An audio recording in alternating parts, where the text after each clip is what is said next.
قانون مفرد ادا کے روح سے جو سپرم پر جو چیزیں اثر انداز ہوتی ہیں وہ رطوبات کی زیادتی یعنی بلغمی مادہ کی زیادتی سے اس میں پختگی پیدا نہیں ہوتی اور نہ ہی قوام مکمل بنتا ہے، یا بچپن میں جماعت سے مادہ ملویہ تباہ کر دینا، یا عام زندگی میں کثرت مباشرت سے منی میں پختگی اور قوام نہ ہونے دینا۔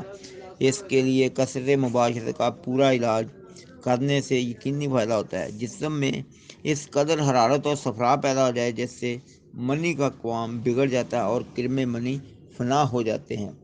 اسی طرح پس سیلز بھی اس کو جو ہے وہ تباہ کرنے کا باعث بنتے ہیں۔ وہ بھی دو قسم کے ہوتے ہیں، ایک آتشکی، دوسرے سزاکی زہر پر مشتمل ہوتے ہیں۔ علاج میں یہ احتیاط برتیں کہ آتشکی زہر کے پس سیلز ختم کرنے ہوں، اور